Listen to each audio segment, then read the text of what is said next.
امریکی شہر new York میں خیبر سوسائٹی، نیو یارک پولیس کی مسلم آفیسر سوسائٹی اور پاکستان امریکن یوتھ سوسائٹی نے کورونا وائرس کے مشکل دور میں سماجی خدمات انجام دینے والے افراد کی کارکردگی کو سراہنے کے لیے ان میں اسناد تقسیم کی۔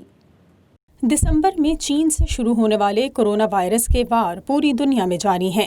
امریکی ریاست نیو یارک میں وائرس جب اپنے عروج کو پہنچا تو پاکستانی کمیونٹیز کی تنظیموں، امریکن تنظیمیں اور مختلف ممالک سے تعلق رکھنے والی تنظیموں نے ضرورت مند شہریوں کی مدد کرنے کے لیے کمر کس لی۔ شہریوں کی مدد کا سلسلہ بلا تفریق رنگ و نسل تاحال جاری ہے۔ نیو یارک کے علاقے بروکلن میں کونی آئلینڈ ایونیو لٹل پاکستان پر پاکستانی کمیونٹی کی تنظیموں خیبر سوسائٹی، نیو یارک پولیس کی مسلم آفیسر سوسائٹی اور پاکستان امریکن یوتھ سوسائٹی کی جانب سے اس مشکل ترین وقت میں امریکی شہریوں کی مدد کرنے والے افراد کی خدمات اور کارکردگی کو سراہنے کے لیے اسناد تقسیم کی گئیں۔ اس موقع پر کانگریس وومن ایوٹ کلارک نے بھی خصوصی شرکت کی اور کہا کہ پاکستانی کمیونٹی نے کورونا وبا جیسے مشکل وقت میں جس طرح سماجی خدمات جاری رکھی وہ سراہے جانے کے قابل ہیں۔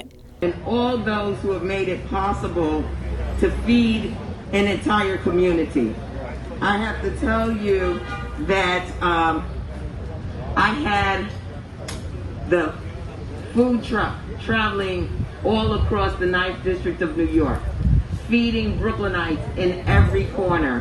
And everywhere we went, they said, our borough president is a part of this partnership. So let me acknowledge our borough president. تقریب میں بروکلن بورو کے پریزیڈنٹ ایرک ایڈم اور نیو یارک سٹی کے پبلک ایڈوکیٹ جمانی ولیم اور دیگر officials نے بھی شرکت کی۔ اس موقع پر جمانی ولیم نے بھی خیبر سوسائٹی، نیو یارک پولیس کی مسلم آفیسر سوسائٹی اور پاکستان امریکن یوتھ سوسائٹی کی خدمات کی تعریف کی۔ Government's role sometimes is limited in what they can do. And as mentioned, who fills the gaps of these community organizations? What would have happened if an organization like Hayes and the others they work with were not here during this time of COVID? We're not finished yet. I just want to make sure everybody understands that we have not gotten past. اس موقع پر شرکا نے خیبر society, new York police کی مسلم officer society اور Pakistan American youth society کی خدمات کو سراہا اور ان کے لیے نیک تمناؤں کا بھی اظہار کیا۔